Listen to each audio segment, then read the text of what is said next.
truly African.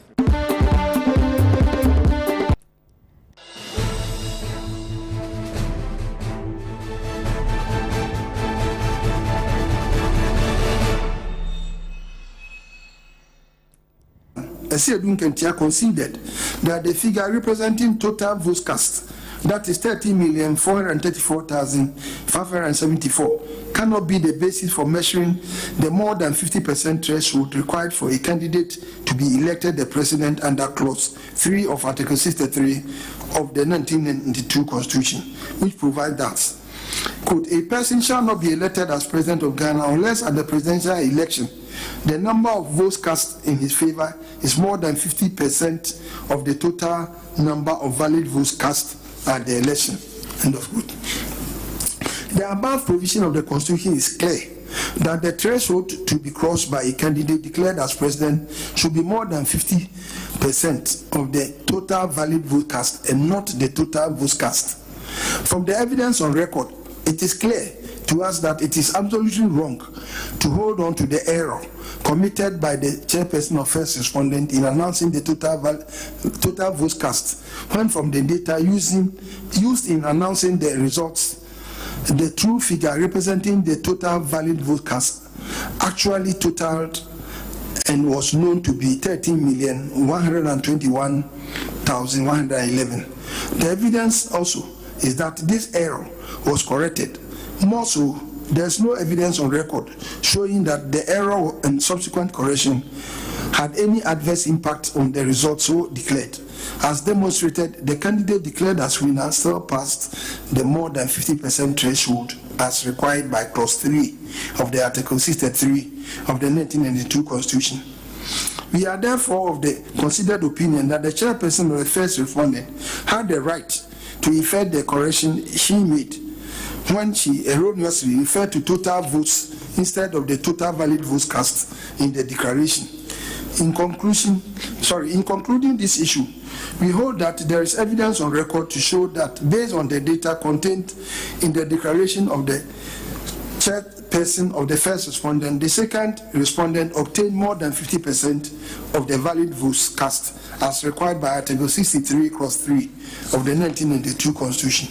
It is important to state that at the time the petition was filed, the result of the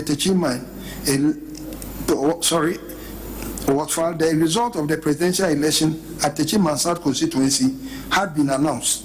The result of the Techiman South constituency was part of Exhibit E, which was tendered by PW1, Mr. Siedun Ketia. The evidence on record clearly shows that even though PW1 complained about the tabulation of the total valid votes and the total votes cast, the votes obtained by the individual candidates were not challenged.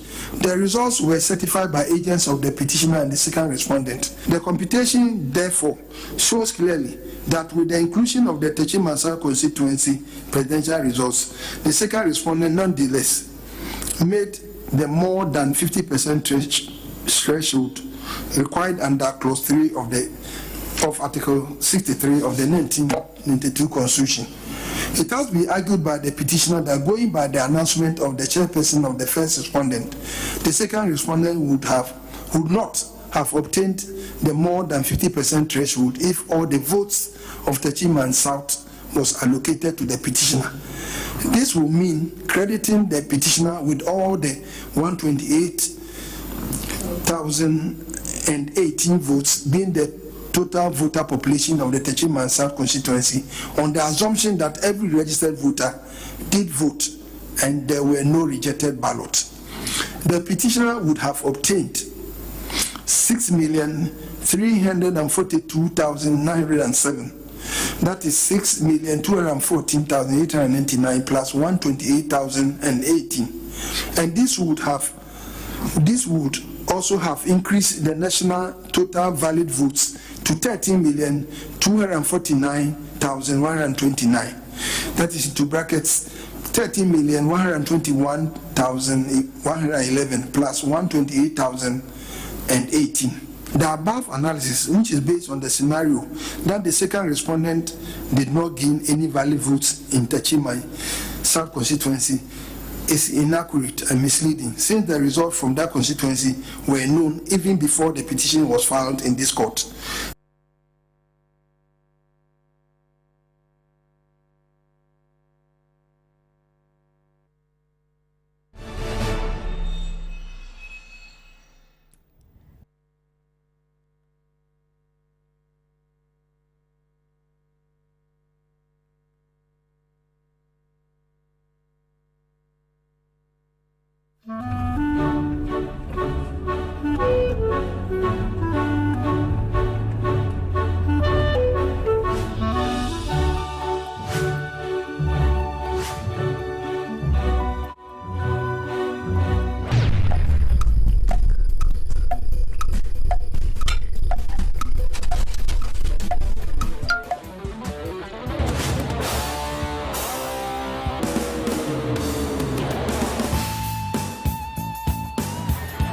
Oh, it's incredible!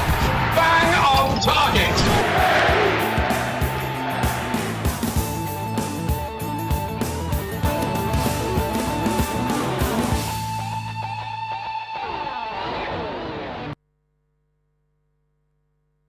Do you know that in Ghana, an average 70 cars are snatched every quarter?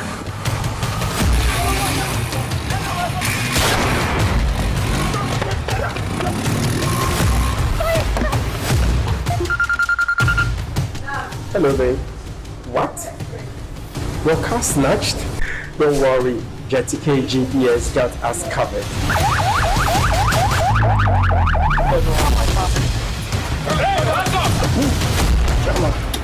Vehicle GPS tracker technology can provide information on the exact location of your vehicle at all times on your phone.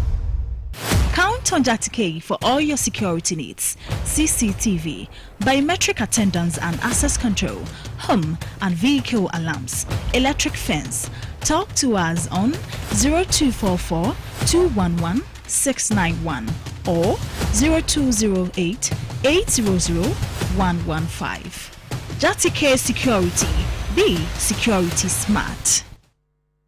It is our considered opinion that the error in the declaration made by the chairperson of the first respondent in the declaration of the result on the 9th December 2020, which error was acknowledged and corrected, and which in reality did not adversely affect the electoral fortunes of any of the candidates who contested the presidential election, including the petitioner hearing, is insufficient to rebut the presumption aforesaid.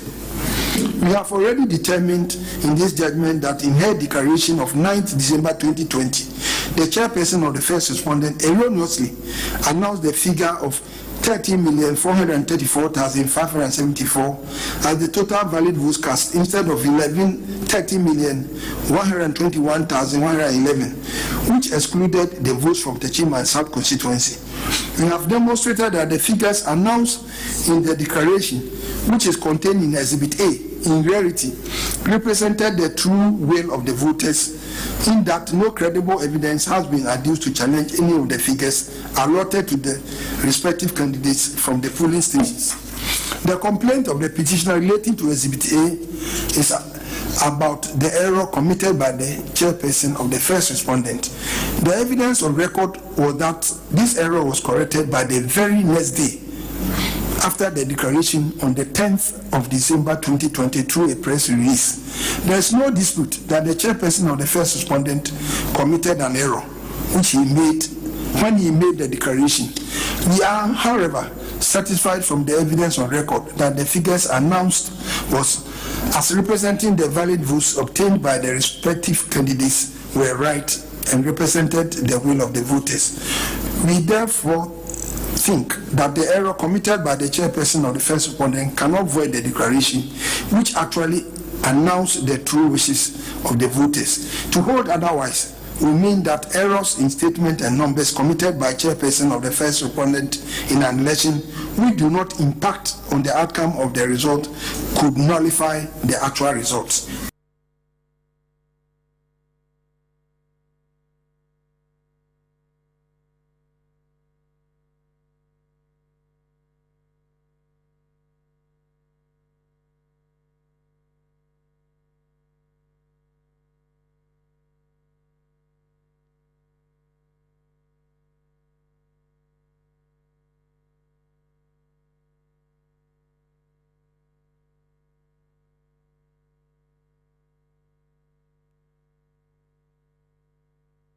opinion that the error in the declaration made by the chairperson of the first respondent in the declaration of the result on the 9th December 2020, which error was acknowledged and corrected, and which in reality did not adversely affect the electoral fortunes of any of the candidates who contested the presidential election, including the petitioner hearing, is insufficient to rebut the presumption aforesaid.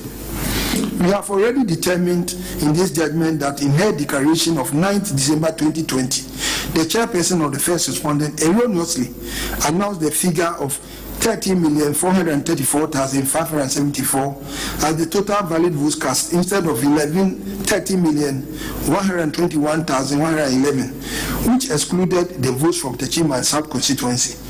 We have demonstrated that the figures announced in the declaration, which is contained in Exhibit A, in reality represented the true will of the voters, in that no credible evidence has been adduced to challenge any of the figures allotted to the respective candidates from the polling stations. The complaint of the petitioner relating to Exhibit A is about the error committed by the chairperson of the first respondent. The evidence on record was that this error was corrected by the very next day after the declaration on the 10th of December 2020 through a press release. There is no dispute that the chairperson of the first respondent committed an error which he made when he made the declaration. We are, however, satisfied from the evidence on record that the figures announced was as representing the valid votes obtained by the respective candidates were right and represented the will of the voters. We therefore think that the error committed by the chairperson of the first respondent cannot void the declaration, which actually announced the true wishes of the voters. To hold otherwise will mean that errors in statement and numbers committed by chairperson of the first respondent in an election which do not impact on the outcome of the result could nullify the actual results.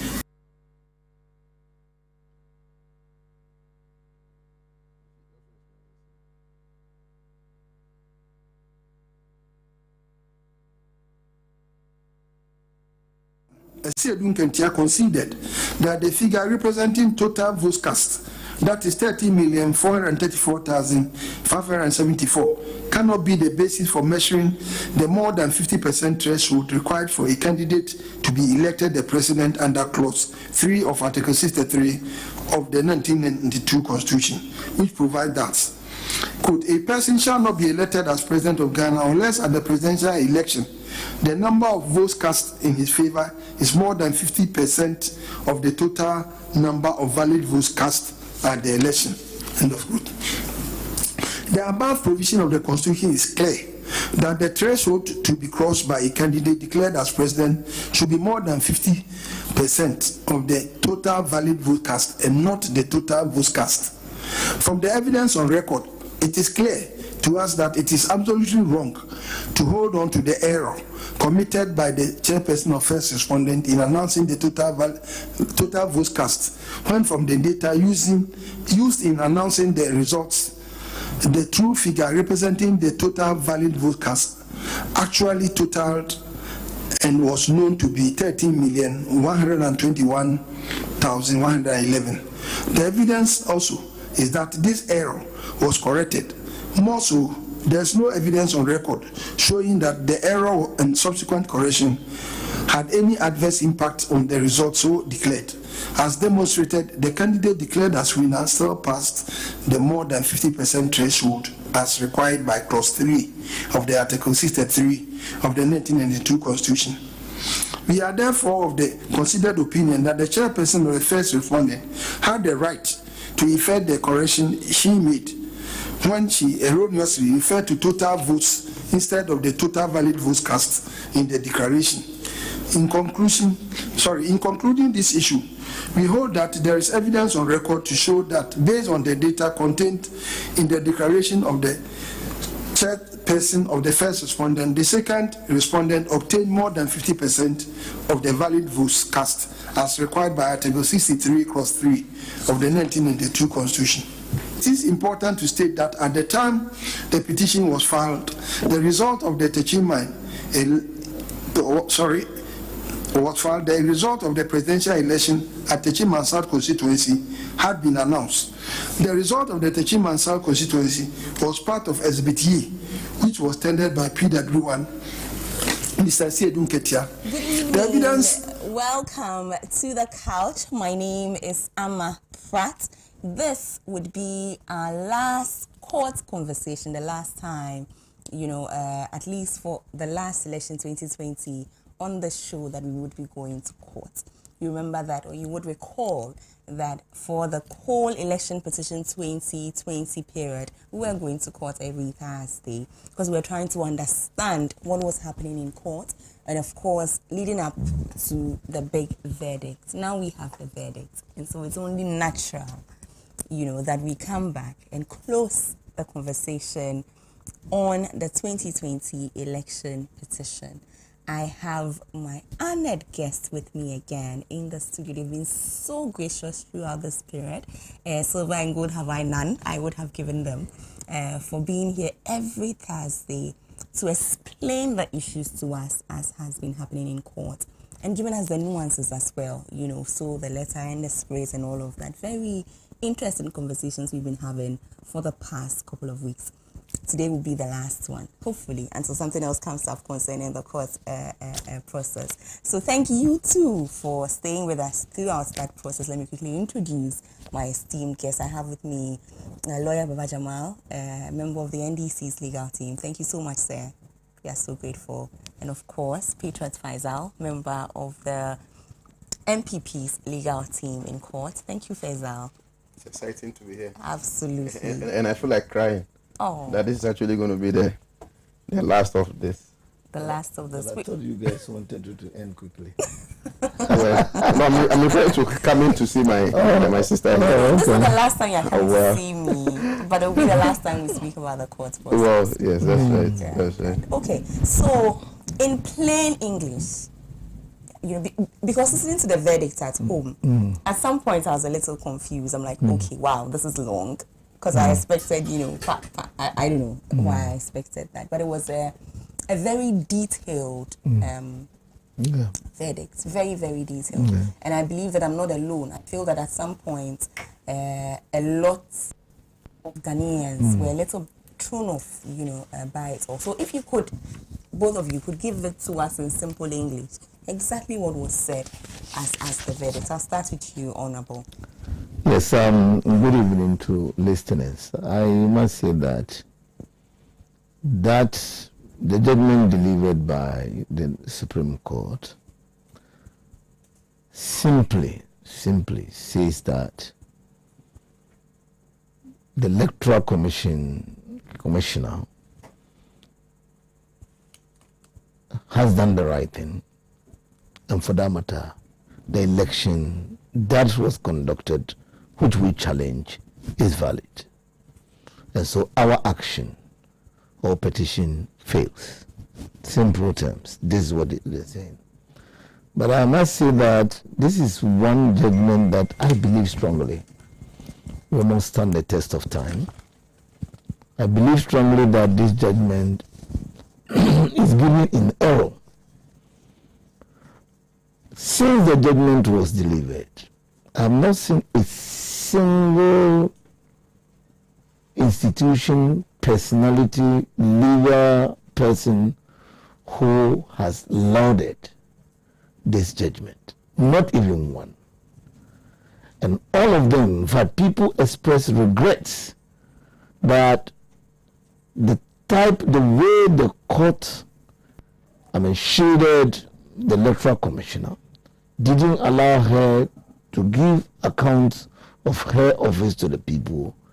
It's not in the interest of justice. It's not fair to the petitioners.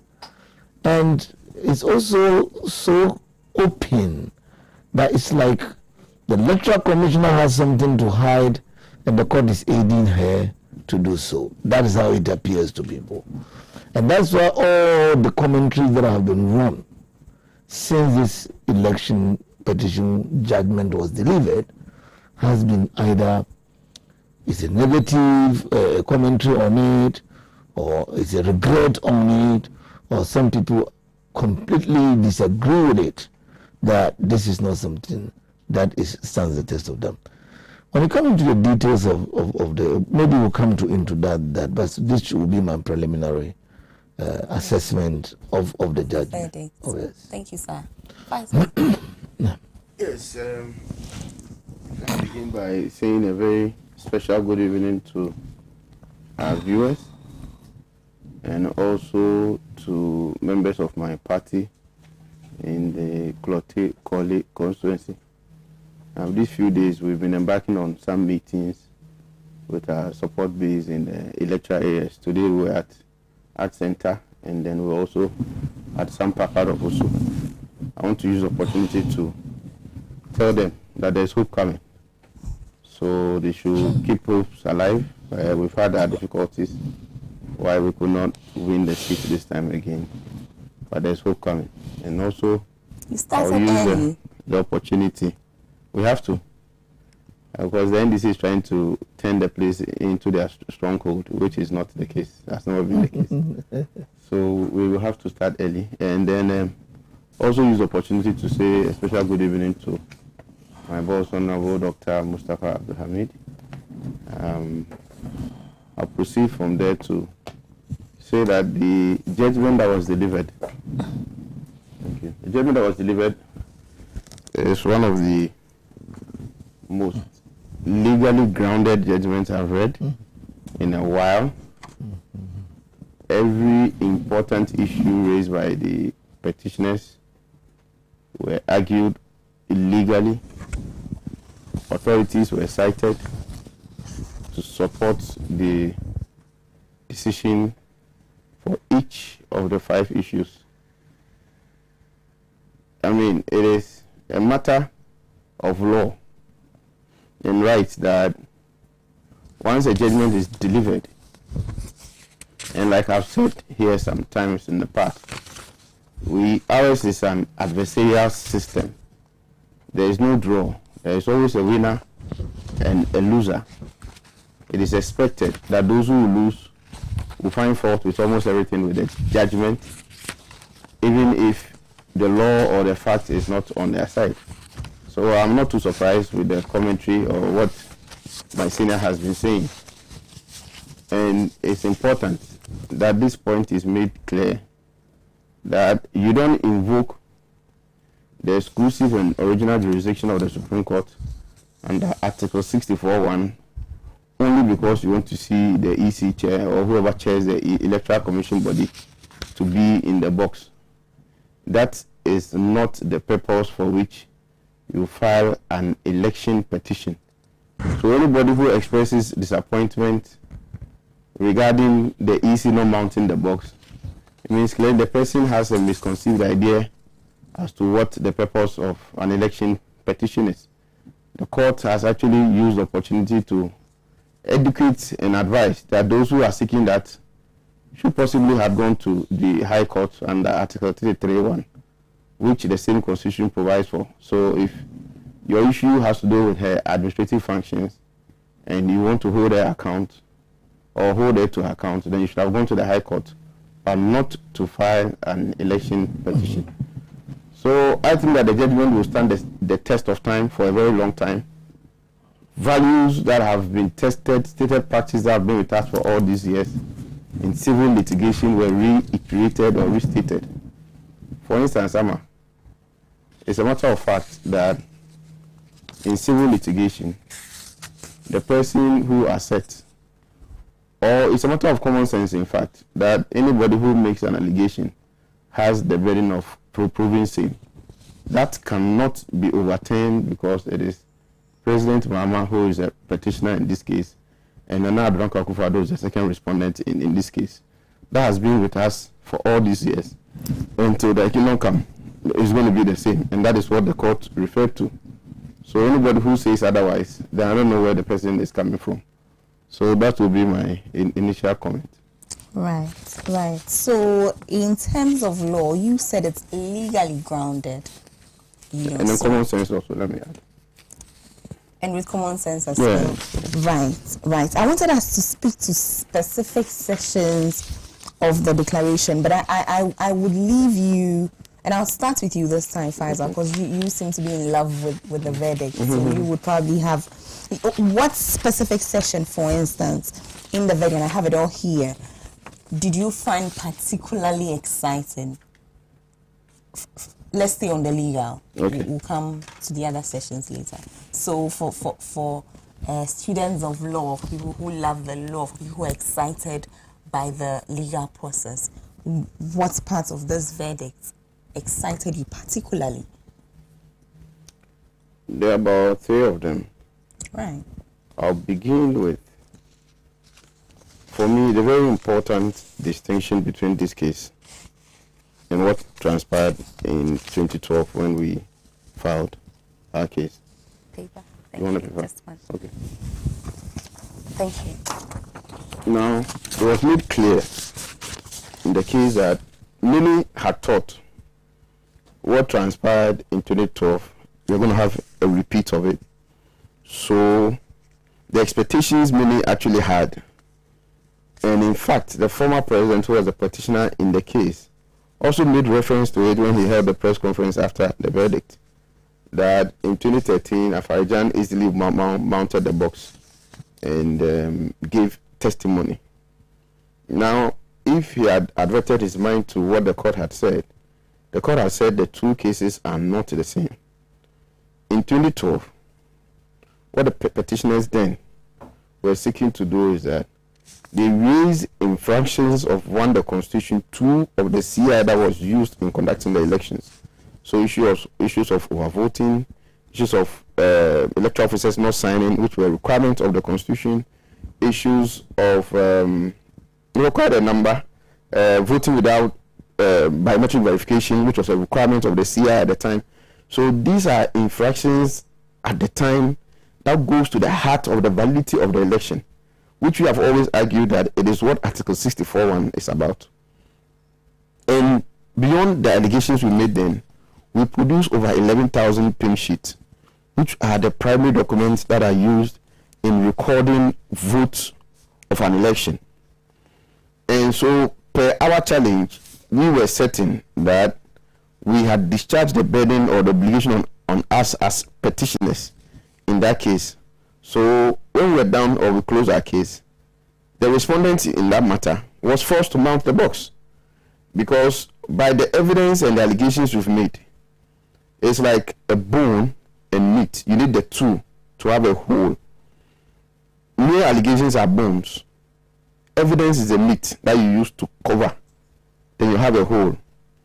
By that discharge of obligation on us in 2012, then we caused the respondent, who knew that if they had not mounted the box, to explain some of these infractions which we had outlined, referred to the Constitution, referred to the provision of the CI that was used, that is CI 75 at that time. They realized that it was necessary for them to mount the box. So they mounted the box. In this particular case, the petitioner is saying, I'm not challenging the figures that the EC herself has put out.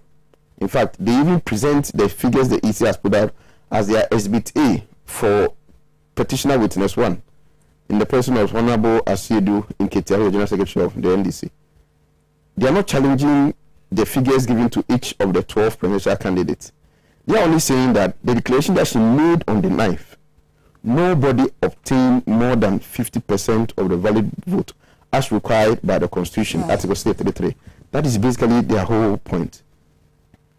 So that is the first distinction. The second one is that the court took pains to make it a point that if that is the government of their issue, then we are talking about arithmetics. So the whole petition now reduced into math. So what do you do? Now, if you're not challenging the figures as contained in her declaration, but you mount your entire petition on an error in her declaration by describing total vote cast at total valid vote, and take on that to mount your petition, she admits her error on the 10th, which is immediately the day after the declaration. You, the petitioner, in paragraph 8 and 12 of your petition, you also admit that figure of 13,434,574 cannot be the total valid vote per your own addition and per the petition you yourself you filed. You admit that she made an error by saying 13,434,574. However, per your own calculation in paragraph 12 of your petition, total valid vote ought to be 30,121,111. That is what you say. Your first witness who came admitted that the figures, as was announced, as stood by each of the 12 presidential candidates, was 30,121,111. So as far as the error is concerned, all the parties admit that there was an error. The question the court then poses, what is the legal implication of this error? Especially when she has gone a step ahead to make the corrections. You must show to the court that these errors indeed goes to the heart of the election that was conducted. Now, when he was given the calculator to do the math, at every turn, he posted or he declared that the second respondent, in the person of Nana Adudanko Akufo-Addo, obtained more than 50% of the valid votes. For me, I've said this before, that is what defeated their case, and it's actually the truth. He couldn't have said any other thing. Right. Because on Saturday when we were here, yes. and Admona made... Oh no, please, that point he made. On Saturday, to be honest, I didn't have enough time, but I understood the circumstance. There's nothing instructive about that point he made. The truth is the truth. If you are saying nobody obtained 50% plus one, calculate it and show nobody obtained. No, if you have your own, let's look at the process and how it was done. Okay. The man was given a calculator, yes, and then he was asked, take this figure. He punches it in. Subtract it from this figure. He punches it in. What is your answer? That's very disingenuous. I mean, no, it is not. You would arrive at one answer. There's no honorable. So what do you want him to say? Okay, so the answer on this calculator says this, but that's not the answer I want. Anybody who makes the argument has no understanding or has poor understanding of what was actually at stake. The person in the box is telling you that nobody obtained 50% plus one. That's what he's saying. He is making the allegation. He says no candidate obtained 50% plus one. That is what he is saying. So there are two requirements on you. Provide your own evidence that shows nobody got 50% plus one. You say, oh, that's not why you are here. You're not here to change the results or declare results. You are using the EC's own figures to judge her. That's what he said. It's okay, if you are using the EC's own figures, do the punching and tell me what you got. And this is evidence he had brought. It was attached to his witness statement as Exhibit A. He brought it to court. What? EC didn't give him the figures. The lawyer for second respondent didn't give him the figures to mention. So I said what he was doing here was comical. Nobody was watching, was laughing. When the people were saying, what was that guy doing? We were laughing. Because it wasn't the lawyer for second respondent who gave the figures. He said, did you hear what she said? Calculate the total. And he did the math himself. Are you following what I'm saying? Because he was asked, do you have figures of your own independence? He says no.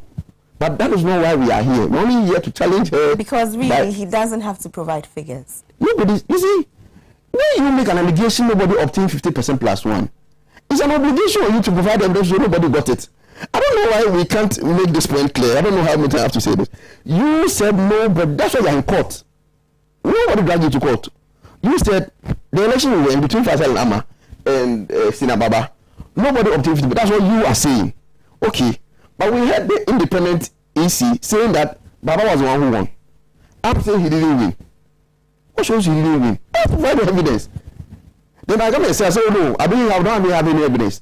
But I'm relying on the evidence that the EC herself has provided. Okay, that's so. Then bring calculator. Let's hear what she said. What did you say was for Baba? Baba got this. What is it for the Pfizer? What is it for Amma? What do you get? Then I mentioned. Then he said, oh, since I'm doing the figures and it's not my figures. What's up from bringing your figures? That is what I'm saying. I don't know where I get what I'm saying. Because if you are saying that somebody didn't get 50% plus one, Simple obligation. Bring the figure that show nobody got it. You can't shift this obligation on anyone. And you brought the figures that the EC had declared in the press conference.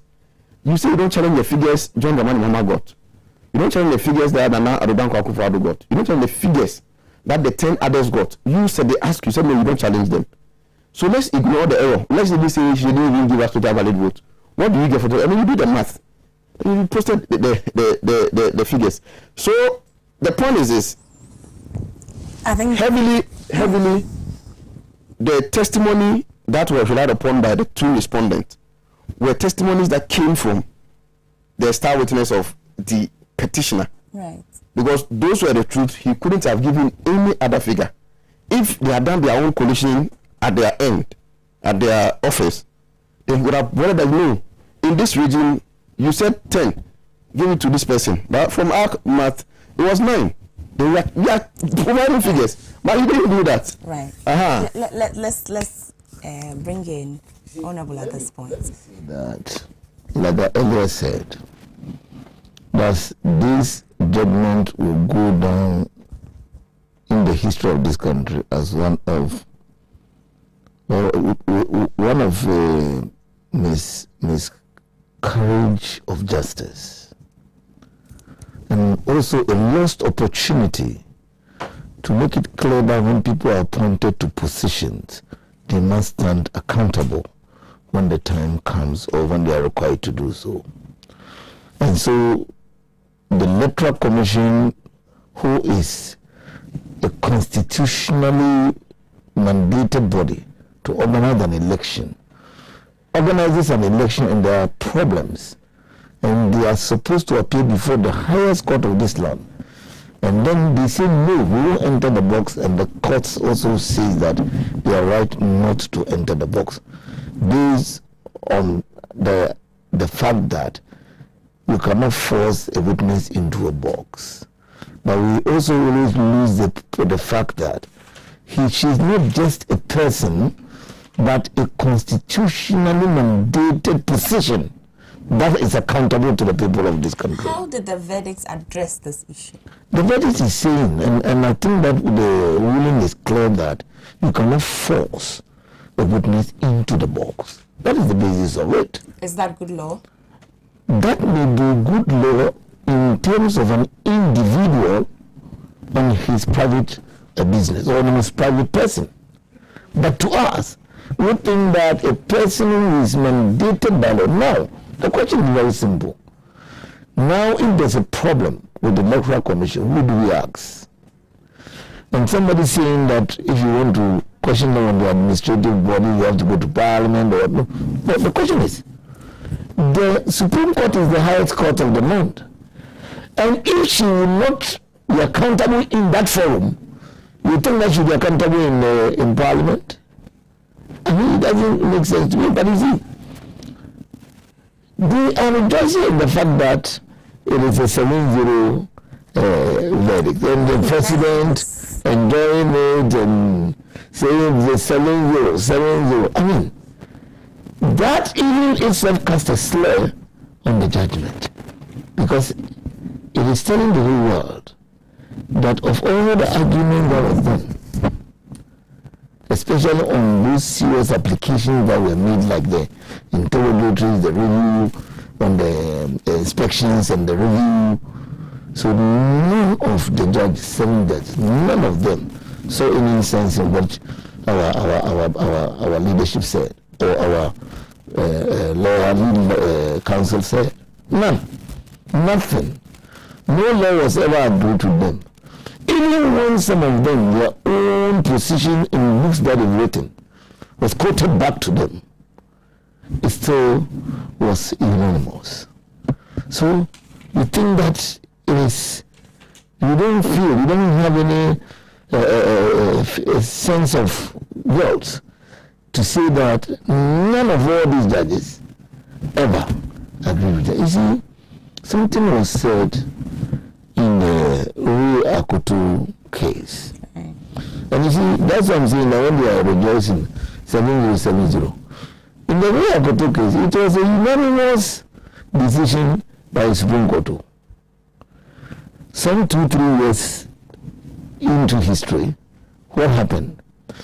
Another same unanimous bench overturned that decision. So it is not only that when it's a unanimous bench, it means that they are right. No, they could be wrong. And the Akoto case has proven that. And that is why I think that people who think that, oh, it is a unanimous case, and for that matter, it is the end of it. We still disagree with that verdict. No. Let me come into the details that he was trying to say. What was required of the woman? We closed our case. One part. You see, this, when you look at the judgment, a certain Ketia's name alone was mentioned more than 20 times in one judgment. And it was, maybe 60% of the entire judgment was based on his evidence. Meanwhile, nobody has had the opportunity to examine the other side. Because we come to court and say, Manama, you are responsible for this case. You have done ABC, which is wrong. You see, ABC, which is wrong.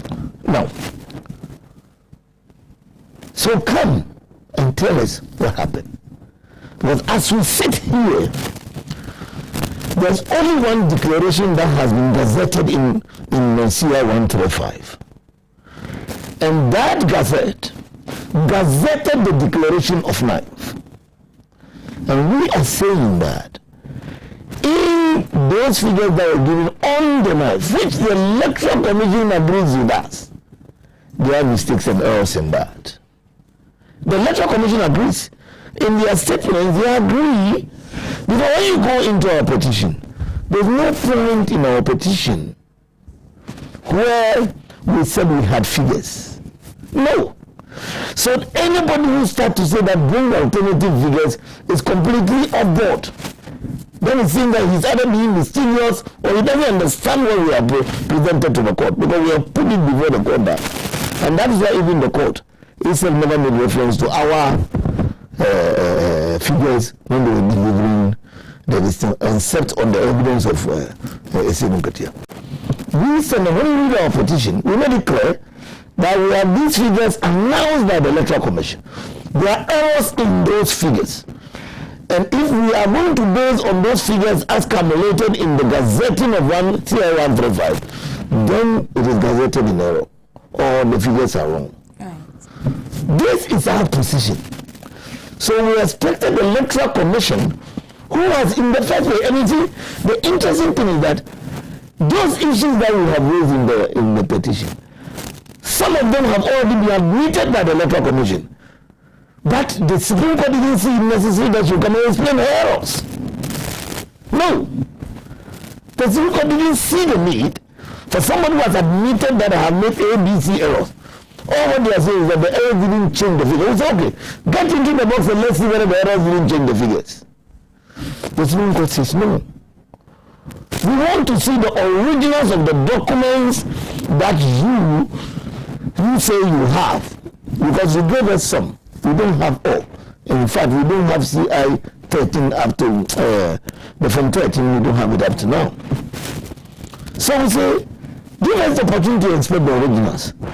She refuses.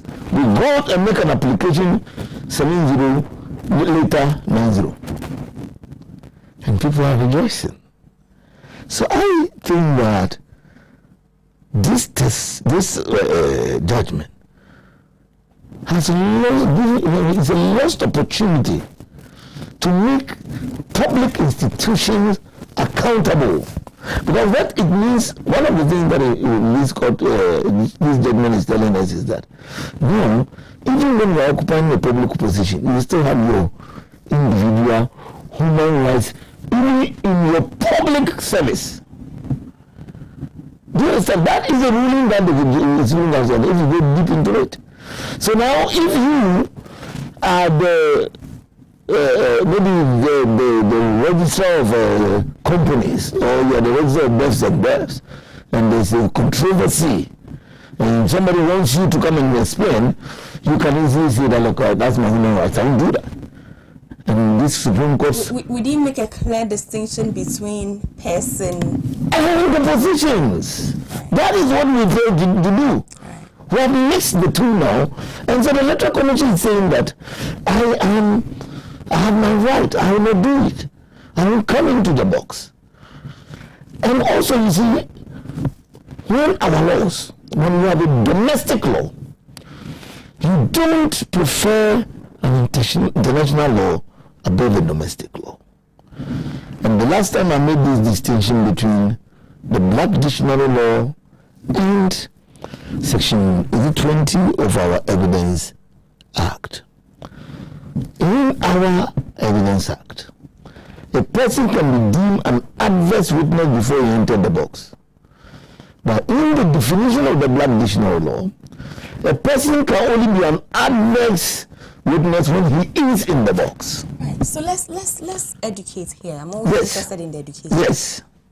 And of course, immediately you bring this up, I think ratification. Yes. Because there are some instances where international laws can override local laws. Yes. So what is this Black Dictionary law you are talking about? You see, the Black Dictionary law is an international law that gives definitions to jargons, legal jargons. Right. You understand? Give definition to legal jargons. So sometimes it will define, maybe you say who is a plaintiff, who is a witness.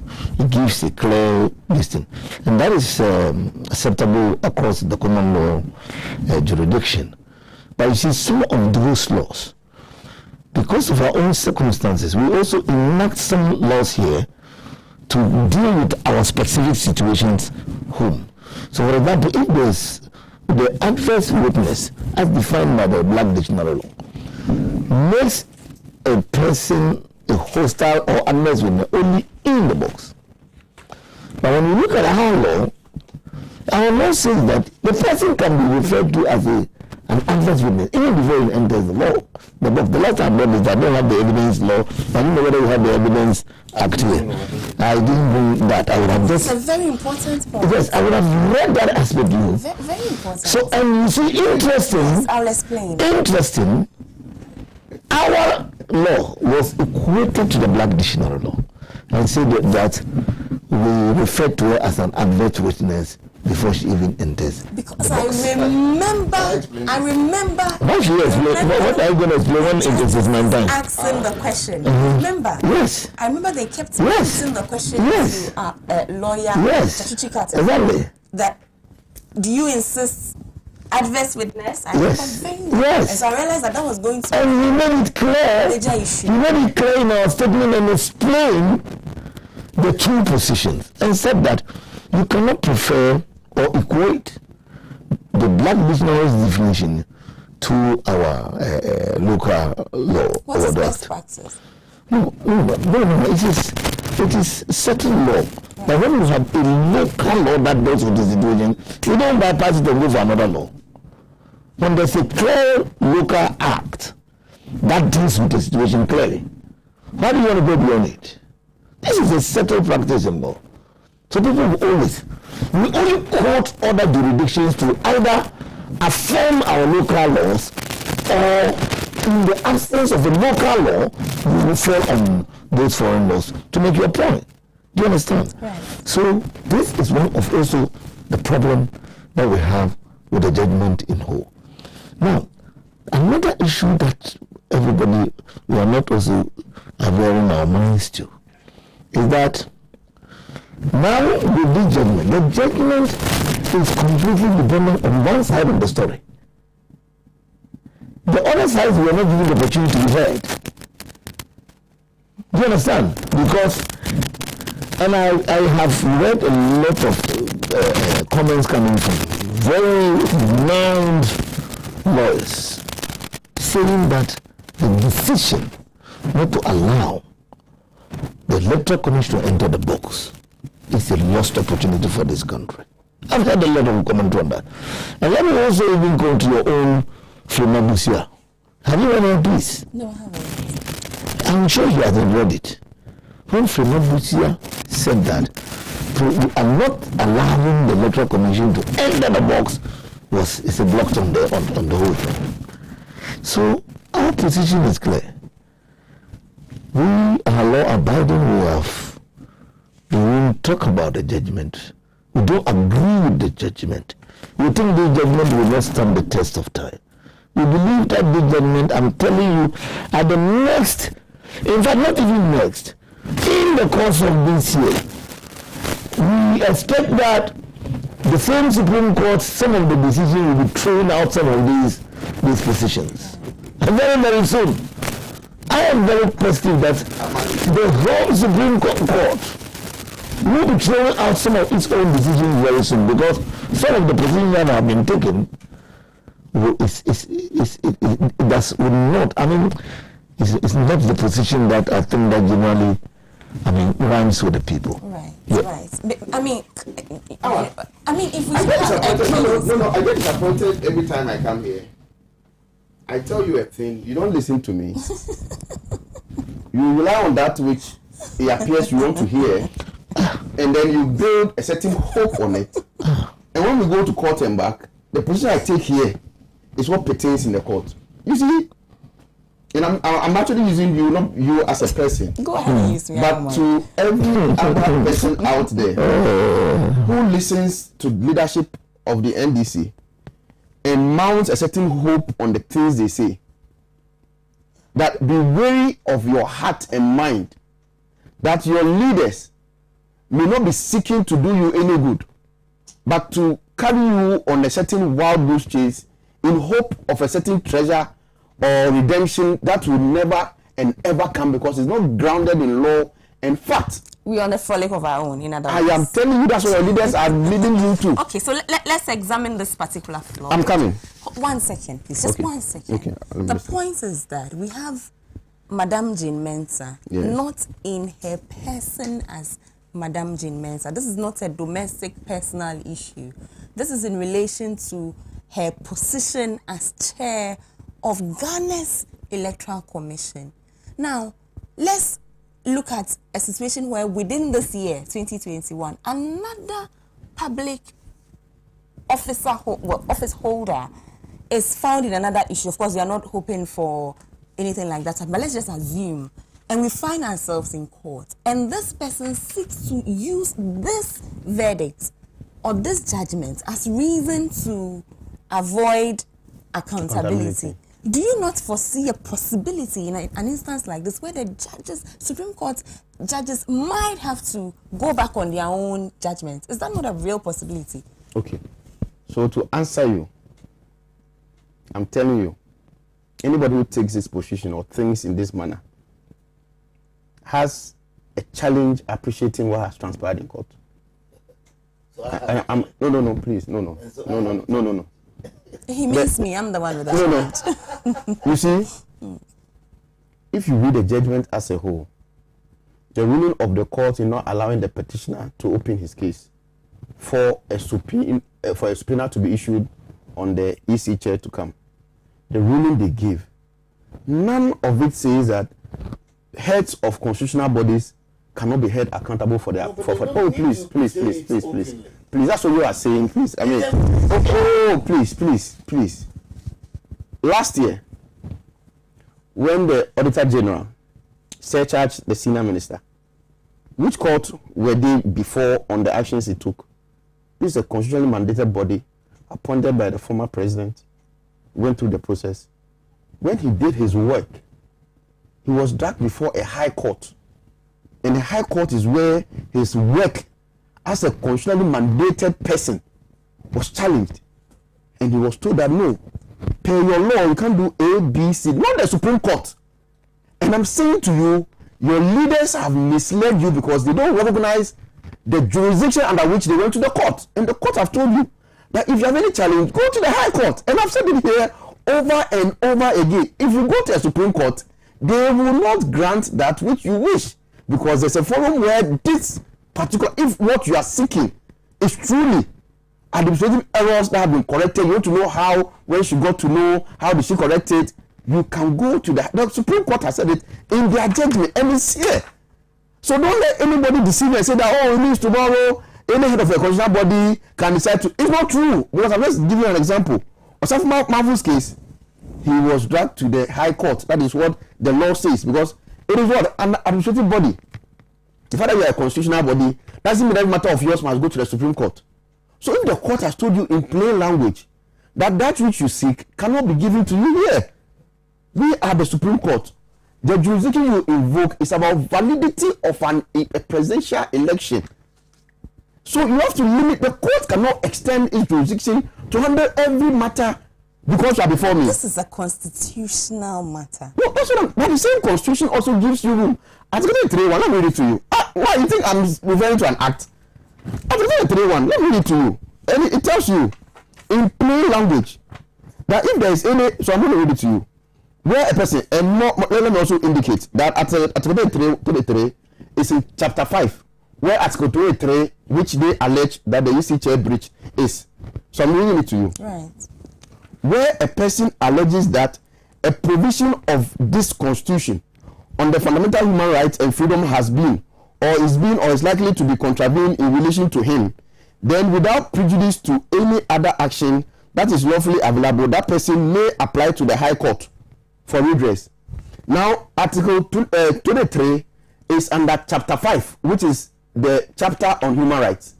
So if you believe that in her actions, she didn't consult you, and by all those steps she took, she did not follow the Constitution, go to the High Court for this is what the Constitution itself is saying. So if you come, I hope this time you are keeping the time. Yes, so I am. now you see, I am. you see, I am. so it's important that that point is made. This matter is settled. If that is what you want, go to the High Court. Now to another very important matter. I'm going to quote to you, Ama. These are cases that have been held in other African countries. It is not Black's Law Dictionary. And then in any case, Black's Law Dictionary is nothing but just a dictionary, properly so called. It's nothing. It's not really a law. It's just a dictionary. And in interpretation of any act, okay, any act, a legislation, whatever, courts resort to them to define certain terms to know what this legal term means. That's what it is. It's not really a law per se, but the court will use it in aiding its judgment. The section it refers to says that you refer to the witness as an adverse when you are adducing evidence, because that is when you get to know that this witness who is there, the things he's saying is against my interest or not. And lead counsel for their side failed to add that part to the address to the court. And hospital, you can't do that. The law is clear. Read the thing as a whole. It says when you are producing evidence and the witness is offering evidence that are contrary to your position, then he becomes an adverse witness, which is consistent with the definition in Black's Law Dictionary. That's what the court says, that until she mounts the box and says things that appear or that looks like at variance with your interest, you cannot address her as an adverse witness. But let me come back to this point. It says, and I quote, that's page 17 of the judgment. It says, cases on election petitions in Africa and other common law jurisdictions give credence to the notion that in such cases where a petitioner seeks to annul an election or a declaration pertaining to an election, he bears the legal burden of proof throughout. So they refer to Abubakar versus Yaradua, reported in 2009. They refer to Odinga versus Uhuru Kenyatta, reported in 2013. Then they refer to Opitz versus Samnin, reported in 2012. The CJ versus Museveni, Yoweri, Kaguta, and Isi, reported in 2001.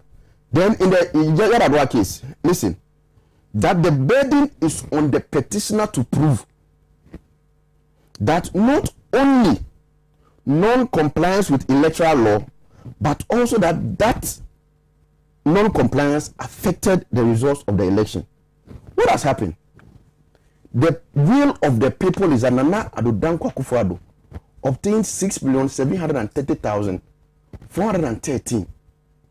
John Dramani Mahama obtained 6,214,889. These were the figures. Easy in making the declaration made an error. Instead of 13,121,111, she mentions 13,434,574. That is an error on her part. They are telling us, ignore the truth, which is 13,121,111. Hook on to the error 30,484,574 and use that to calculate who has won elections. That is the crux of the matter which they took to court. Not that they won the elections, not that the error is the truth, but rather the error that she made, hold on to it.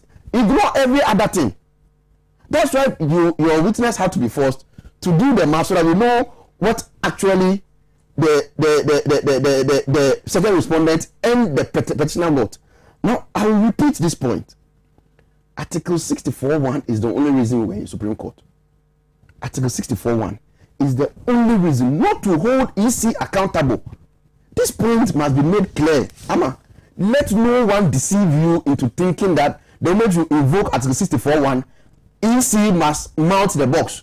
You only get that. And I made the example on a radio station in Kumasi.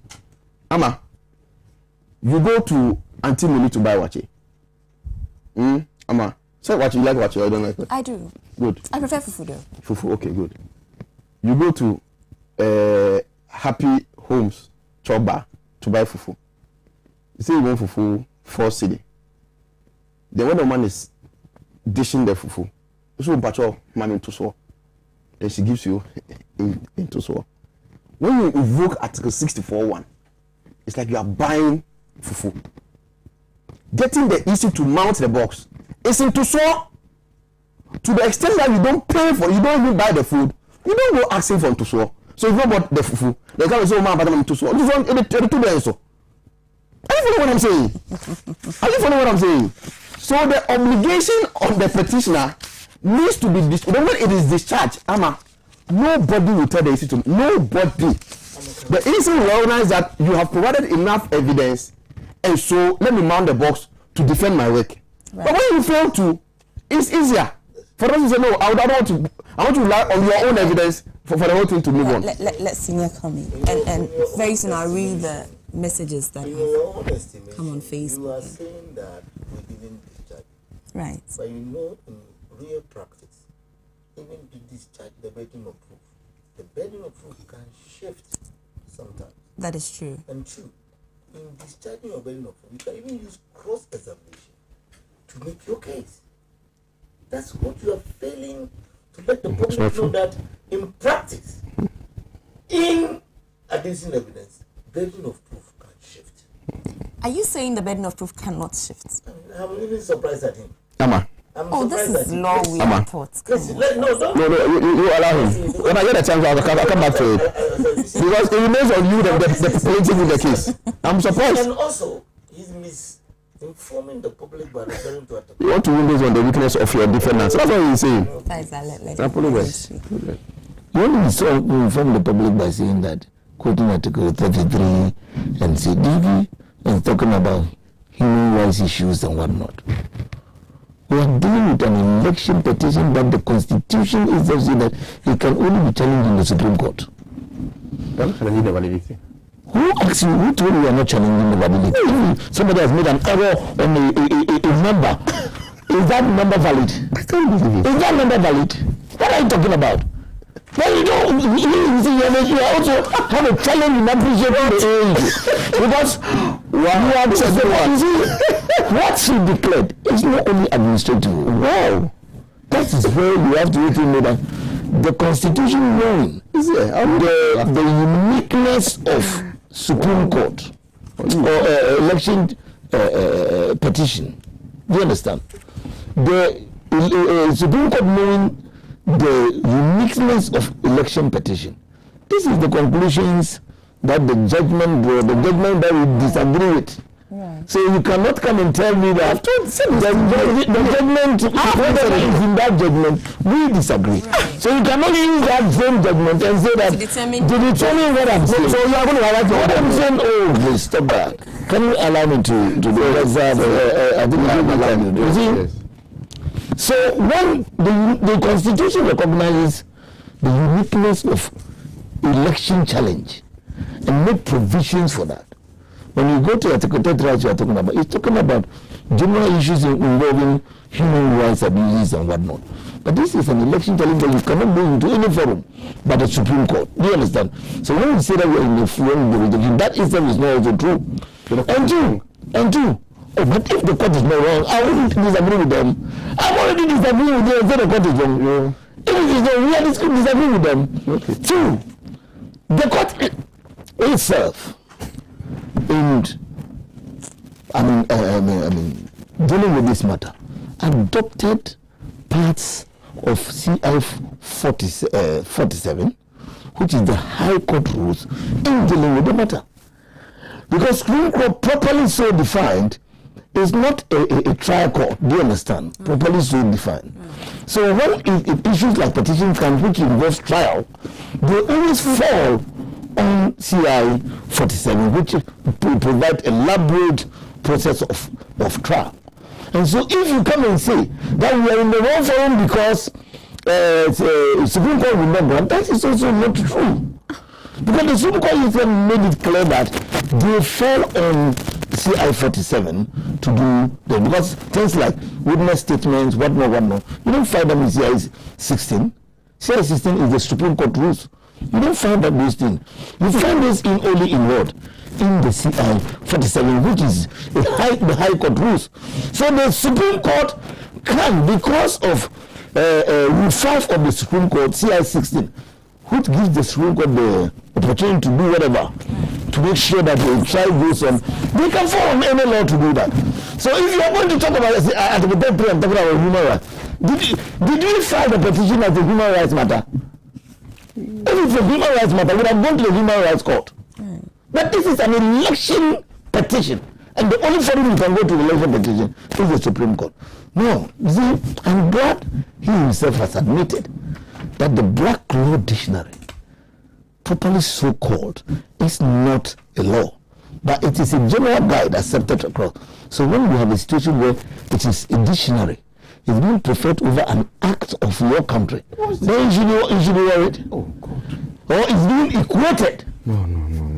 Because that was what was said. You know, we're giving the wrong section 72 or so.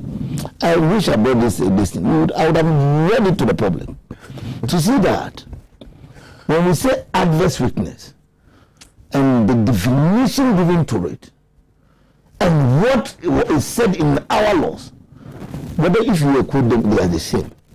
So if you yourself admit that it is a dictionary. Then why do you want to use a dictionary against our laws? Acts of Parliament. Acts of Parliament. Because equating them is not correct. It wasn't equated. What was done? What was done? That was exactly what the book said. That the plan first, you see, in the main application for the interrogatories or so, that was the argument that was so in our review.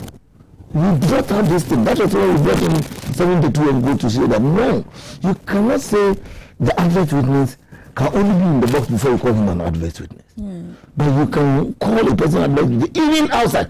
And it's also not true when you tell the public that we didn't plead or we didn't put that in our review application that you cannot, that woman was an adverse witness outside the box. We made them explain that. Go and look at the laws.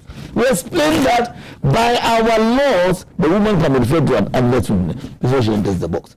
So, please don't drag into us, because you see, it is the human rights issue thing that is based on, and they say that the woman can say that she has a human rights. You know, even one of the justices said that she has a human rights.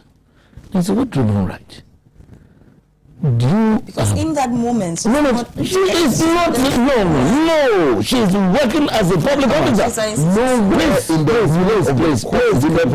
please. Please, what? Did you listen to the rulings? Did you listen to the rulings? Nobody did say about. Did you listen to the rulings? Yeah, of course. Did you listen to the proceedings? I did. The judge was asking that you want to compel the party to give witness. So and then the court. Hold on. Please doing this to them. Hold on. Because I gave you the opportunity to speak. No, please. And so please stop. The fact is that you agree with the judgment. We don't agree with the judgment.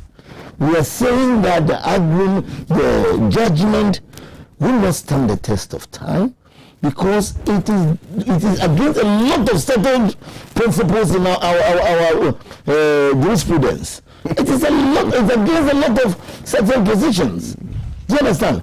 So if you go and come and say that electoral commission, whose figures we are challenging, who declared the results, and then when they talk about Stephen Ketia's evidence, and you see they always refuse to understand that figures were given a Stephen Ketia to calculate. So, if I go to court and I have maybe my figures of, let's say that I know that 2 + 2 is 4, and somebody come and tell me that what is 3 + 2, then I say it is 5. It does not mean that I don't have my 2. I don't know that 2 + 2 is 4. But you said it's 5. No. Is anybody no, the same plus? No. Are you the one asking the question? No, listen to the issues. Come and say, you said nobody it doesn't appeal to even common sense. I mean, nobody commonsensically. You said it. Every reasonable person, and the law always deals with a reasonable person. We said that, hey, let the woman also go and tell a story for us to hear. Because it is a figure that is being challenged. So if you say that it's an error that is in contention. Now, if a CAB come into the box, and then a CAB says that, then a lawyer asks him, a CAB, 10 + 10, then a CAB says it's 20. -5, he says it's 15. Does that mean that in our petition, where we have also our own figures that is the basis of our petition, those figures are not existing? When do we have the opportunity to test those figures too? It was that opportunity to test those figures and to tell the whole world what actually happened was what the Supreme Court denied us. And that's why they denied us. Please, look. First of all, if you behave like this, don't bring the aggressiveness in me. It doesn't help. I'm trying to be as gentle as I can. Don't bring the aggressiveness out of me. It will get not inure to the benefit of this program. It will inure to the benefit. That's why when I'm speaking, I keep my cool. What I'm saying is that if we go to court, and our position is that the electoral commission is in charge of the election had made mistakes in performing her constitutional duty, because that duty is not an administrative duty. It's a constitutional mandate that you need to declare. You see, there's a difference between daily administrative matters and a position that the Constitution says that you are the only returning officer and you are to declare the election. What is the difference between administrative? Then everything is administrative. If that's the way you are looking at it, then everything is administrative. But there's nothing that you don't have administrative aspect of it. But there's a difference between your core work and administration. Do you understand? Because when you go to the police administration, their core mandate is to provide security. But they also do administrative work. Do you understand? So the electoral commission's core mandate is to organize the elections, and the person who is supposed to declare the election is the electoral commissioner. And so the electoral commissioner, in performing her constitutional duty, if she fails or make errors, the Constitution says that the only forum you can go is the Supreme Court. And when you go to the Supreme Court, what did we go before the Supreme Court for? We said the woman has made mistakes, and that is what is in our petition.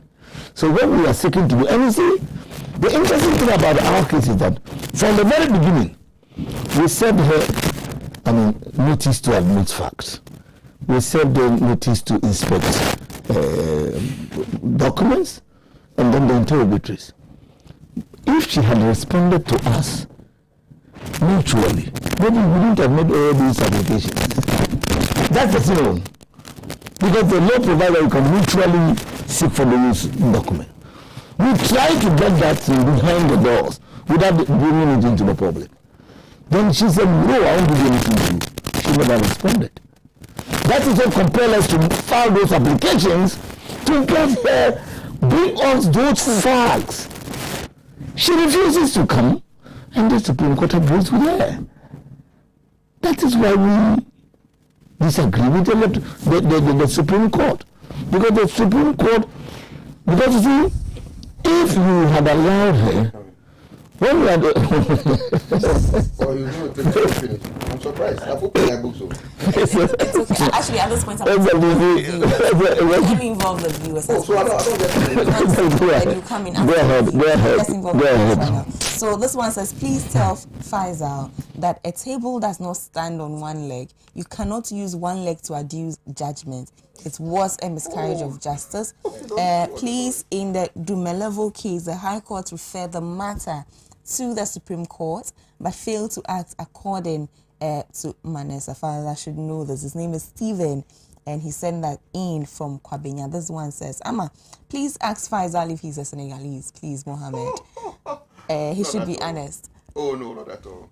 But I actually get that most of the, especially in court. When I announce, when I announce my name, I always get that. Bayire George from Nkwatia says, I like the talk of the MPP man. Okay. Right. This one says, good evening, Amma. The Supreme Court was very evasive in their judgment. They agree that Jane Mensah made a mistake in her declaration on the 9th. Jane Mensah, as of today, has gazetted that mistaken declaration on the 9th. The so-called correction on the 10th didn't feature in the Gazette. So what makes the Chief Justice and his panel think that Jane Mensah was right? Wouldn't it have been proper if they had directed the chairperson to take steps to correct the wrong gazetted declaration, which all the parties agree was wrong? His name is Ohinike Ando in New Edubiase. Thank you so much for that message. The NDC, right, this one says, good evening, Amma. My regards to Lawyer Faisal. In my candid opinion, the ruling was in simple and comprehensive language and legally grounded. In contrast to the 2013 ruling, the NDC should have earlier tendered in the electoral commissioners and as evidence or exhibit, but they can't build their case around the chairperson when, as a matter of fact, the petitioner refused to adduce any irregularities that could have affected the declaration made. Amma, it will be beneficial to consider the 5 whether or not questions by the court, and this matter will go to bed. His name is Bello from Kintampo. This one says, good evening, praise the Lord. My sister, Ghana is not safe. We need to be very careful of ourselves. If not, for God's sake, this country would have turned into something else. You can use your lips, your tongue to lie, but the truth is still what it is. God forgive us. This one says, good evening. Please, we are listening to Pan African TV. We can't hear right because of the mask. Please, can they take it off whilst they are talking?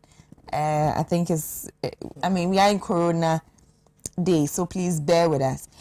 Please, moderator, ask the MPP rep which part of the Constitution says the EC can be sued to account to the public in the Supreme Court. His name is Abu Isak. Abu, the issues are not that simplistic, are they? Right. This one says, good evening. The EC chair could be forced into the witness box if the petitioner had presented his evidence with figures. The EC boss will then enter the witness box to challenge the petitioner. But unfortunately, this was not the case. His name is Johnson in Kwabenya. This one says, hello, Sister Amma.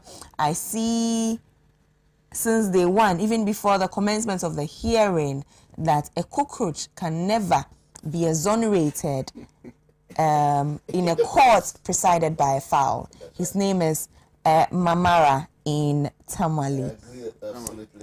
This one says 419 judgment in the Supreme Court. His name is Johnny Nash. Right. This one says, let the NPP man respect the program.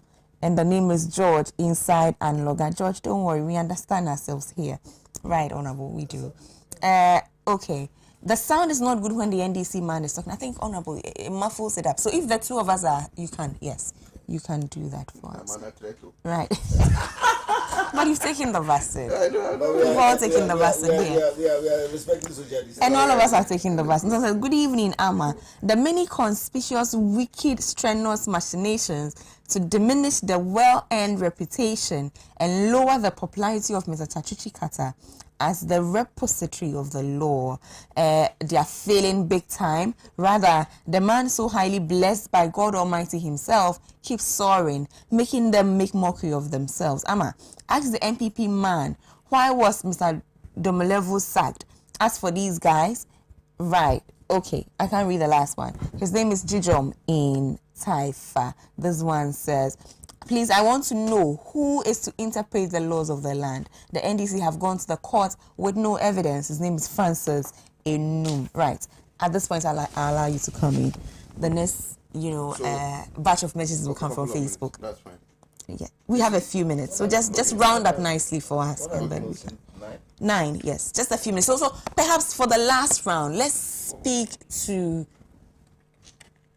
the relevance and what this means to us going forward. What this means to us. The time, every time. Because it feels, you see, It speaks a lot. You see, the reason I come here is because I have family members who belong to the party that he leads. And it is for them that I come, to assist them have a fairer and objective mind of what is taking place. Because I believe, from my own assessment, that the leadership. Oh no, please. That's not my opinion. There are more questions. I want us to address all of them. So please, just summarize. Let's end the conversation. Unless you want us to come back next week to conclude. Oh no, it's okay. Now listen, Amma. In 2013, this same Supreme Court gave its judgment affirming John Dramani Mahama as president. I'm sure the many who have been sending messages hailed it as rule of law, justice. In fact, in this matter, when Asodi Kete's part of his written statement was upheld, they defined it. He was one of those. He just translated in English, in Chi and Hausa, that the rule of law has taken place. Yes, and I followed that. Rule of law has taken place. It's normal. You see, when you lose an election and go to court and lose, it's normal to feel the way they are feeling. But let's respect the institutions. Today, we are talking against it. When we got the judgment that went against us, what did Halila say? He showed he's a true statesman. Came out and said, look, this is a lawyer of considerable years at the bar. He's trained people who've become chief justices of this country. I said, look, for the unity and progress of this country, I disagree, but I accept. And so nobody came out to call anybody, insult anybody. But today, we are finding the case that the one who benefited from that gesture, from another Adolfo Akufo-Addo, says that he will not, up to now, he's not picked up the phone to call. But that's actually even beside the point. You see, I'm going to refer you to the 2013 judgment to show that the principle that has been applied is not different from what was applied in 2013, which they jubilated, which my mother was part of. He eventually became deputy minister under that government. This is what the court said in 2013 in the Akufo-Addo and others versus Mahama and another 2013 Supreme Court Ghana Law Report Special Edition at page 218. It says, and I quote, accordingly, the petitioners in that case, Nana Akufo-Addo, bear the burden to establish not only that there were violations, omissions, malpractices, irregularities in the conduct of the presidential elections held on 7th and 8th December 2012, but also that the said violation, omissions, malpractices, irregularities, if any, affected the results of the election. Listen, Amma, this is very important. Amma, are you here? Follow me. I'm absolutely. It is after the petitioners have established the foregoing that the burden shifts to the respondent. Listen to what I'm saying. This is 2013 election petition which we were part of.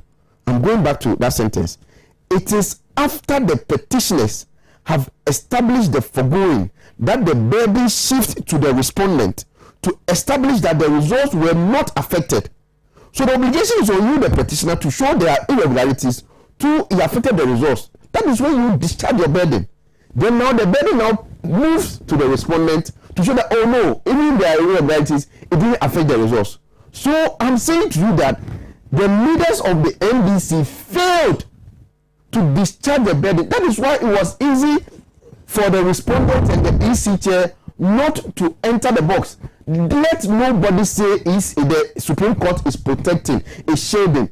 It is not true. The failure is squarely on them, and they must admit that they failed. They have told you. Okay. They have round up okay. For me. Round up. One last point. One last point that I want to make. Somebody asked a question. It's an election petition. Why are you saying that they should go to the High Court? I'm referring him to 2004. Roger Metobino, the late squadron leader Clenso, and Kofi Potofi were at the High Court to challenge the Afarijan for issuing the Gazette for the 2004 election. That was a squarely presidential election matter. But they went to the High Court. Oh, please. When they took the matter there, the High Court then referred to whether it is validity or not validity. Because no, it's not validity. So go back. The High Court can actually sit on the matter. So everybody established by the Constitution, its work can be challenged in the High Court. Listen to what I'm saying. Every constitution, and that is what we do under administrative law. Agree, the High Court. But can the Supreme Court do the same? Does the Supreme Court have the powers to be able to? Yes. So yes. My answer, no, you can't. So I'm coming. My answer to you is in Article 64.1, and that's why I read it to you. Article 64.1 says, please. Should be rounding up. Round up. Don't take all. No, that's going to be the very last point. Article 64.1 says, and I read: the validity of the election of the president may be challenged only by a citizen of Ghana who may present a petition for the purpose of the Supreme Court within 21 days after the declaration of the results of the election in respect of which the petition is presented. So this is telling you clearly the work of the Supreme Court is about election petition, validity of it. It is not to hold an EC to account, public account, heads of constitutional bodies. That is not why we are in court. Right.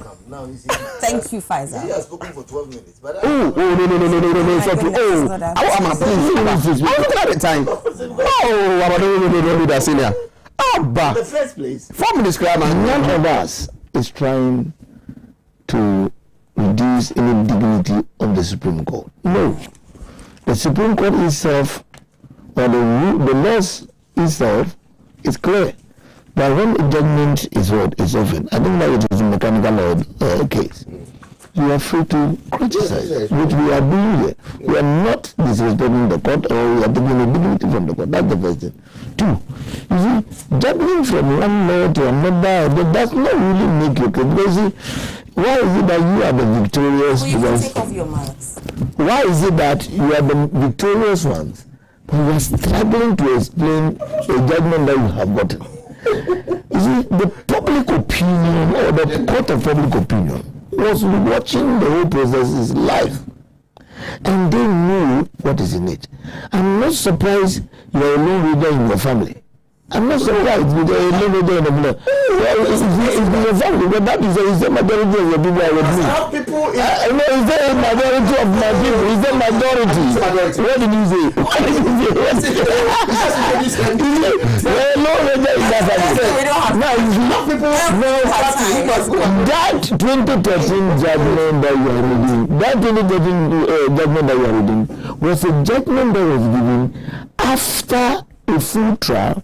Everybody has been given the opportunity to express himself or herself. That is when they give this judgment. So definitely all sides were able to give. So that judgment, that's why people in that judgment, in every application, you can get 6-3, 4-5, that thing. It is not a straight jacket like what we have this time. Do you understand? So, I know. No, I'm surprised. No. If you say, if it's a lawyer, I am part of a legal team that made those cases. Right. And we believe strongly that we have decided not to seek review because we think that it's not worth it. Right. Do you understand? So this will be the end of the whole So far, no new decision has yet been taken. If there's anything new, we'll let the public know. Right. For now, no new decision has been taken. But you see, let me tell you one thing, and I want all those watching me to get it clear. They watched the petition. So it is not for the MPP or your lawyers to tell them that we have failed our people. They watched it. They saw what we did. They saw law at work. And all of you, including you were learning from the court. Well, every day. Including you, because the law that was espoused this time, I think that was even higher than what it was seen in 2013, because it gave us the opportunity for people. I have met lawyers from both sides who say that law. People come to court just to sit down and listen, because they think that the law was good. Do you understand? So if at the end of all this, nobody agreed with us, we're okay. Do you understand? If at all the law that was espoused, that they were quoted, that has been given, nobody agreed with us, it's fine. Right. Do you understand? But let me also you try to talk about this voodoo and so as blessed memory. So let us ask you the question, what happened to that when they went to the High Court? Do you understand? Because when it is a petition in challenging an election, we have no other forum for the Supreme Court. We went to the Supreme Court, we did our best and brought all what we have to tell the people. If the Supreme Court disagrees with us, that is fine. We also disagree with them, and that is the beauty of the law. Right. The law is developing and we're going forward. Right. Thank you so much. So at the end of the day, we can all conclude that we've learnt. It's been an exciting it has been a lot, especially for all of us. Especially for those of us who want the opportunity to learn from the feats of the minds like Anthony, your uncle, yes, you know, that's why I say that all those people, everybody watch it live. We know the boys from the men, and then we know. And then you see, Amma, one last point. Last I was telling him here, and even in court, they keep telling me, oh, your lawyer is not flowing. I have not said so. Oh no, you but you see, I always say to them that it resolves. Eventually, a chunk of the judgment came, and it is the cross-examination of Akoto which features in there. Now, anytime you go to court and your side's cross-examination features, it means you've done a good job. Oh, how many cross-examinations? Are you following what I'm saying? Because your witness has provided the evidence. Didn't you hear what that? Your evidence. The government that it is one leg. See, it is one leg because your own witness has given us the leg. What do you mean your arrest? Gave us a lot of cross-examination. When your witness has given us the evidence we want to support our case, who should we call? But you see, that is the mark of a good leader, a good lawyer. Not only in court, but we had the opportunity to work with the colossal. Yes. I mean, face to face, sometimes deep into the night, and you are listening to him like I'm sitting with you. Let's have really, of course. Yes. And it's made me more confident than I used to be in the law. And I think that I would use this opportunity to thank Chachu Chikata for his greatness. I mean, the affableness that you go near him, it makes it easier to approach him. It's not somebody you find difficult to approach. Accessible. I mean, accessible, affable, quite easygoing. Right. We eat together. It's a wonderful experience. I think that. Let me also use the opportunity to also say same. Because in fact, the day after the judgment, I was in court for a trial, and the opportunity being at the Supreme Court, like you said, it increases your knowledge, your grasp, and the advocacy. When you're on your feet, you are more confident. You can say because that's one of the things about him. Right. Even when he's citing, isn't good. He's pushing it so hard, and you feel like he's going. So he has a way of helping young lawyers to also learn. So for the learning opportunity, it's been wonderful throughout the period. And like he said, me personally, I'm talking about me. When I'm before the judges now, it's like. I'm in charge, yes. So for that one, that we are concluding on such a positive note. So all of us have come to an understanding that the process, if for nothing at all, has been very educational. For me, that's good for me. And I'm happy to learn that the individual lawyers who were involved in the process have come out better lawyers, confident, better advocates. Without a doubt. We are excited. Exciting times ahead. Thank you so much. On this note, though, I would remind the viewers that on Friday, the man we are all speaking so highly of, that's lawyer Chachuchi Kata, returns to Pan-African TV on the KSM show. This time, he is in the witness box, and he's going to be speaking to the judgment, the verdict, as presented in court. Don't forget, the time is 9 p.m. immediately after the couch tomorrow. Yes. It is also fair that we also mention the names of the guys who worked with. Right. We had the opportunity to learn from people like Tony Lita. Right. We had the good working relation with people like Ejuji. Tamaklo. Wonderful guy. If you mention my sweet MFA.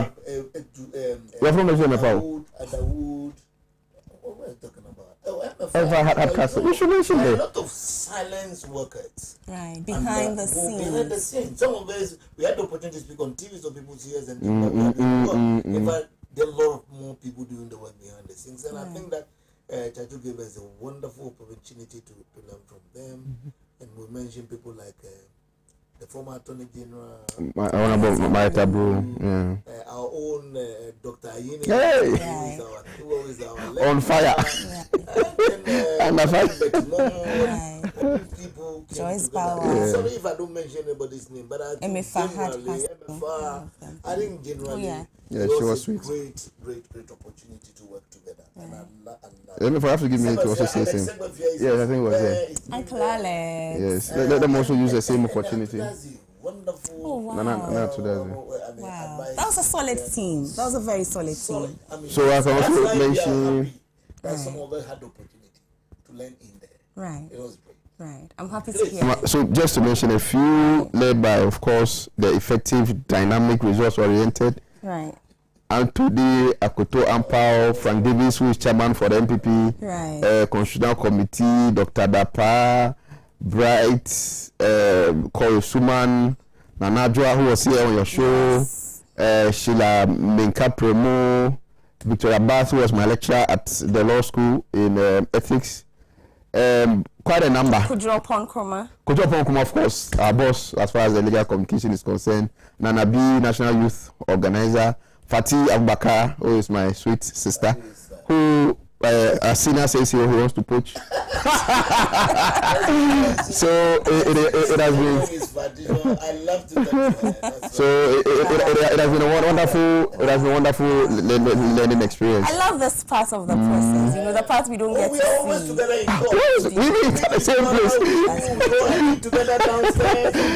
We love one another. Everybody. Yes. We are all together. Yes. Anybody who thinks that this has even brought us closer. That's true. As a country, as leadership, as lawyers, it has really brought us closer. And I think that it's an opportunity that we would love to have again sometime. So we look forward to the next election. When the clock changes. So let me also use the opportunity now to say thank you to the other lawyers who featured on the show. Like Madam Joyce Power Mukhtar, like Nana Asante. I don't call anybody, but we have many individuals. Just we're meeting so regularly, sometimes deep into the night. Right. And I think it was a great opportunity to work with all of you. Joyce Power, I think a lot and also of them. The party leadership led by our national chairman, they were always in court. And the vice presidential candidate was she was in court, right. And Human power. The ambience around her makes the whole thing interesting. You wake up and you're going to court and you are happy going to court, even though you are uncertain what will happen. But you still want to go to court and listen to Right. Today I have killed the time. Let me apologize to the Hot News team. I have murdered the time, but I'm sure you understand. It's our last show on the verdict. Thank you. And you're also the channel manager. Would you mention the first person who came? Lawyer Dawood. Yes. Right. Yeah, he was. Right. Yeah, you mentioned. Yeah, but he was also here. Also here. Yes. Also here. Right. Thank you. Well, let me use the opportunity to introduce viewers to this Sobolo juice drink. Sparks, please go grab yourself one. These ones are for my lawyers, my special lawyers. They would have, but it's on the market, so go grab some. We are done with the show, but hot news is up next. With David Attor sitting in for Justice Apia. So thank you so much. Great time in court. I'll see you tomorrow with the very lovely Abla Gomashi. Have a lovely evening. Bye.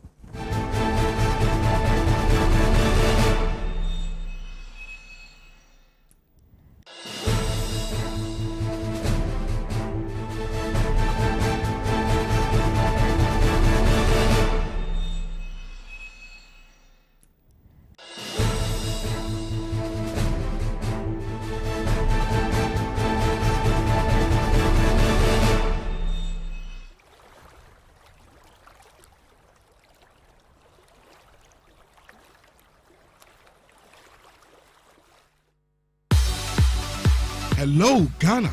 I introduce you to the number